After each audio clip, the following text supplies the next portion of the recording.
اس کا کہنا یہ ہے کہ بھائی یہ سارے مذہب ایک دوسرے سے فائٹ کرتے ہیں، ایک دوسرے کے خلاف ہیں، تو اس لیے میں خدا کو نہیں مانتا.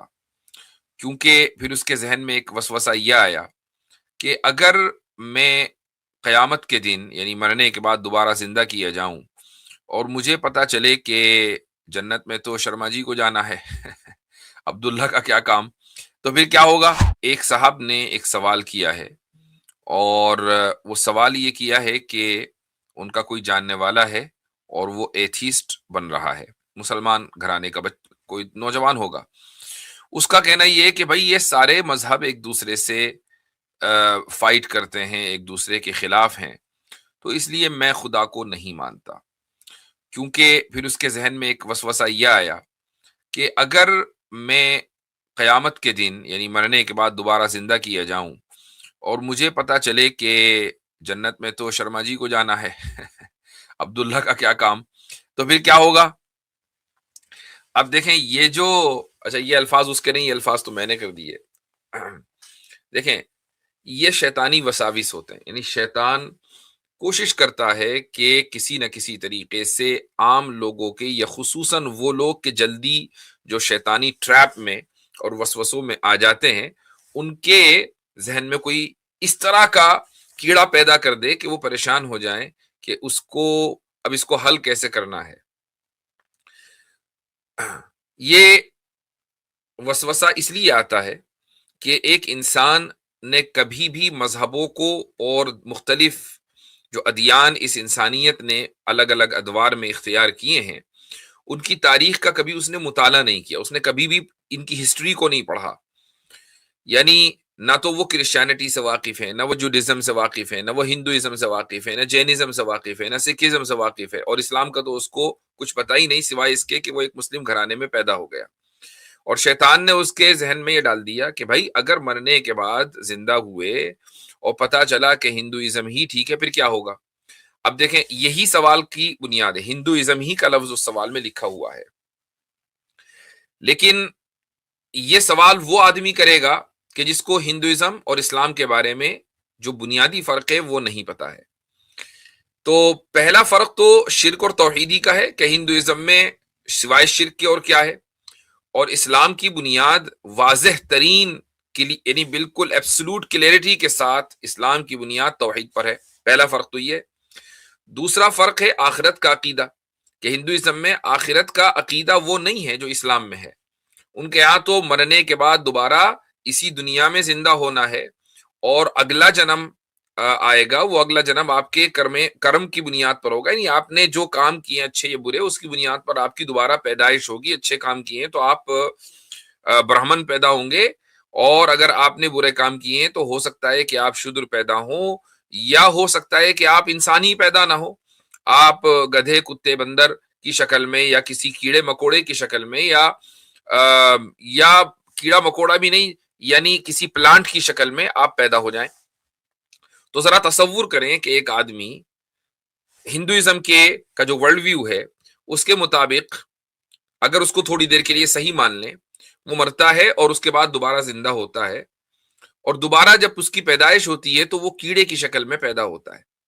تو کیا کیڑے کو اتنا شعور ہے کہ یہ جو میں کیڑا بنا ہوں، پچھلے جنم میں اچھا خاصا سیٹ تھا، بنیا تھا، اور دبا کر میں سود بٹے کے اوپر کام کر رہا تھا، اس جنم میں یہ جو میں کیڑا بنا ہوں یہ کیڑا اس لیے بنا ہوں کہ میں نے لوگوں کو بہت لوٹا تھا پچھلے جنم میں، میرے کرم بڑے خراب تھے، اس لیے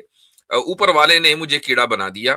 تو یہ تو اس وقت ہوگا نا جب کیڑے کو اتنا شعور ہوگا کہ وہ کیڑا کیوں بنا ہے، اس کو تو یہ شعور ہی نہیں ہے. تو اگلے جنم کا جو کانسیپٹ ہے یہ ہندوازم کا بنیادی کانسیپٹ ہے، اور اسلام میں یہ کانسیپٹ نہیں ہے. اسلام میں بھی اگلا جنم ہے لیکن وہ اس دنیا میں نہیں ہے. اسلام میں اگلا جنم آخرت میں ہے، یعنی مرنے کے بعد دوبارہ اللہ تعالیٰ زندہ کرے گا، اور وہ زندہ اس لیے کرے گا تاکہ جو انسان اس زندگی میں مان کر گیا ہے اور کام کر کے گیا، یعنی ماننا بھی اور کام کرنا بھی، اس کا عقیدہ کیا اور اس کا عمل کیا ہے، عقیدے اور عمل کی بنیاد پر اللہ تعالیٰ یہ فیصلہ کرے کہ کس نے انصاف کے ساتھ زندگی گزاری ہے اور کس نے ظلم کے ساتھ زندگی گزاری ہے، اور اس کے بعد پھر اللہ تعالیٰ یہ فیصلہ کرے گا کہ کس کو جنت میں جانا ہے، کس کو جہنم میں جانا ہے. کوئی انسان کیڑا نہیں بنے گا، کوئی انسان گدھا بندر نہیں بنے گا. انسان اگر مرا ہے تو انسان ہی اٹھے گا اور اس کو یہ یاد دلایا جائے گا، بلکہ اس کو یاد رہے گا کہ میں اپنی زندگی کیسے گزار کر آیا ہوں. تو ذرا تصور کریں کہ جب دونوں ورلڈ ویوز میں اتنا بڑا فرق ہے، زمین آسمان کا فرق ہے، تو کوئی آدمی یہ کیسے سوچ سکتا ہے کہ یار میں مرنے کے بعد اگر مجھے پتا چلا کہ اسلام غلط ہے اور ہندوازم صحیح ہے، پتا یہ کمپیریزن غلط ہے نا، کیونکہ مرنے کے بعد اکارڈنگ ٹو ہندو ریلیجن آپ کو پتا چل ہی نہیں سکتا اگر آپ کیڑے مکوڑے بن گئے کہ ہندوازم صحیح ہے یا غلط ہے، چونکہ کیڑے مکوڑے کے اندر وہ شعور نہیں ہوتا، جانور کے اندر وہ شعور نہیں ہوتا. تو دیکھیں شیطان نے ایک وسوسہ ڈالا، اور یہ وسوسہ کیوں آیا ہے؟ جہالت کی بنیاد پر آیا ہے، چونکہ آپ کو یا وسوسہ جس کے ذہن میں ڈالا ہے اس کو نہ ہندوازم کا پتا ہے نہ اس کو اسلام کا پتا ہے. تو یہ چیز، اور اس موضوع پر میں نے کئی مرتبہ گفتگو بھی کی ہے کہ اگر واقعی کسی آدمی کو یہ لگتا ہے تو وہ دیکھے ہر مذہب میں کہ بنیادی جو چیزیں ہیں وہ کتنے کلیئرٹی کے ساتھ ہیں. اگر وہ کلیئرٹی کے ساتھ ہیں، مثلا عیسائیت ہی کو لے لیں کہ عیسائیت میں جو ان کی جو بنیادی تعلیمات ہے وہ ٹرینٹی کے اوپر ہے، یعنی ان کی توحید تثلیث میں ہے. اگر وہ تثلیث والے خدا کو نہیں مانیں گے تو وہ عیسائی نہیں ہیں، ان کے یہاں توحید کا کانسیپٹ ہی تثلیث کے ساتھ چلتا ہے. اچھا، آپ اگر کسی عیسائی سے پوچھیں کہ بھئی تثلیث کی تعلیم سب سے پہلے نہایت واضح انداز سے کس نے دی تھی، حالانکہ یہ ایک فیکٹ ہے اور اس کو عیسائی اسکالر مانتے ہیں کہ حضرت عیسیٰ علیہ الصلاۃ والسلام کے ریزرکشن کے تقریباً 250-300 سال کے بعد جو اسمبلی آف نائسیا ہوئی، اس میں یہ طے ہوا تھا کہ عیسائیت کی بنیاد تثلیث ہوگی. لیکن چلو تھوڑی دیر کے لیے ہم مان لیں کہ حضرت عیسیٰ علیہ الصلاۃ والسلام کی تعلیم میں ہی تثلیث ملتی ہے for the sake of argument. اگر ہم یہ مان لیں تو حضرت عیسیٰ سے پہلے حضرت موسیٰ نے، حضرت ابراہیم نے، حضرت یوسف نے، حضرت یعقوب نے اور حضرت نوح نے، حضرت آدم نے، کیا ان حضرات نے، حضرت لوط نے، کیا ان انبیاء علیہ الصلاۃ والسلام نے بھی تثلیث کی تعلیم دی ہے؟ اگر دی ہے تو عیسائی ثابت کریں کہ کہاں دی ہے. تو وہ خود یہ مانتے ہیں کہ حضرت عیسیٰ علیہ الصلاۃ والسلام نے تثلیث کی تعلیم دی. تو گویا کہ انسانیت کو حقیقی توحید، جو کہ ان کے مطابق حقیقی توحید ہے، اس کا پتہ ہی 2000 سال پہلے چلا ہے جب حضرت عیسیٰ علیہ الصلاۃ والسلام اس دنیا میں تشریف لائے. حضرت عیسیٰ علیہ الصلاۃ والسلام سے پہلے دنیا کو پتہ ہی نہیں تھا کہ توحید کیا ہے، جبکہ ہزاروں سال حضرت عیسیٰ علیہ الصلاۃ والسلام سے پہلے گزر چکے ہیں. تو یہ تو خدا کے اوپر اعتراض ہوگا نا کہ خدا نے انسانیت کو اس دنیا میں بھیجا اور یہ نہیں بتایا، اپنا تعارف نہیں کرایا کہ ایک ہونے کا کیا مطلب ہے. ایک ہونے کا مطلب تین ہونا ہے، اور تین ہونے کا مطلب ایک ہونا ہے، یا ایک ہونے کا مطلب ایک ہی ہونا ہے، یہ نہیں بتایا. تو دیکھیے کتنا بڑا فلا ہے عیسائیت میں. اب آپ اسلام کی کسی بھی عقیدے کو آپ اٹھا کر دیکھ لیں کہ اس عقیدے کے اندر بالکل کلیئرٹی ہے، کنسسٹنسی ہے. اگر آپ کو یہ چیزیں نہیں پتا ہوں گی تو پھر شیطان بہت آسانی کے ساتھ آپ کے ذہن میں وسوسہ ڈال سکتا ہے. اسلام میں، اور یہ بھی ایک چیز، ایک اصول میں آپ کو اور بتا دوں، یہ ذہن میں رکھنا چاہیے کہ کسی بھی تھیولوجیکل ایشو پر بات کرتے ہوئے، جب آپ تھیولوجی پر بات کریں گے، یعنی خدا کیا ہے، خدا ہے یا نہیں ہے، وہ کیسا ہے، وہ کون ہے، وہ کیا کرتا ہے، اس کی صفات کیا، اس کی کیریکٹرسٹکس کیا ہیں، جب آپ کسی بھی دین پر بات کریں گے تو دین کی بنیاد عقائد پر ہوتی ہے، احکام پر نہیں ہوتی ہے. یہ یاد رکھ لیجئے گا، یہ اصول ہے. دین کی بنیاد عقائد پر ہوگی، احکام پر نہیں ہوگی. یعنی احکام کی بنیاد پر یہ طے نہیں کیا جائے گا کہ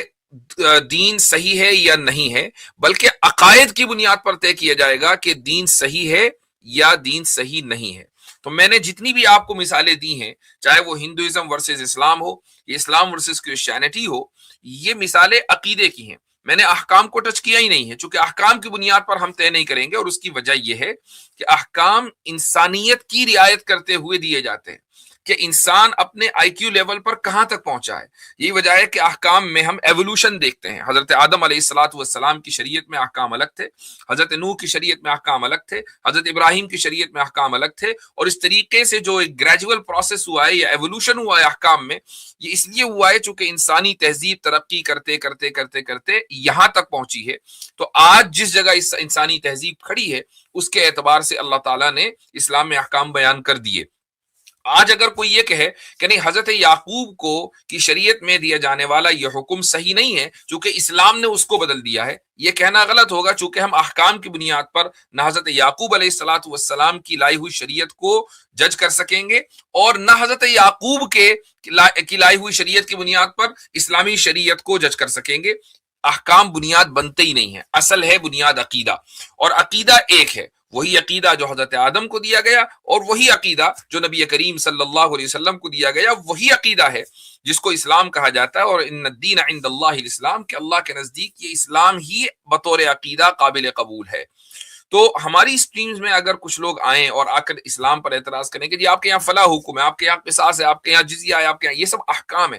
گفتگو بنیادی طور پر عقیدے پر ہونی چاہیے۔ احکام انسانی تہذیب کو ریفلیکٹ کرتے ہیں اور انسانی عقل کو ریفلیکٹ کرتے ہیں، ان کے لیے آتے ہیں، اور عقیدہ کنسسٹنسی کے ساتھ رہتا ہے۔ انسان چاہے جیسا بھی ہو، وہ جنگل میں رہے گا تب بھی اس کو وہی عقیدہ اختیار کرنا ہے، وہ ایک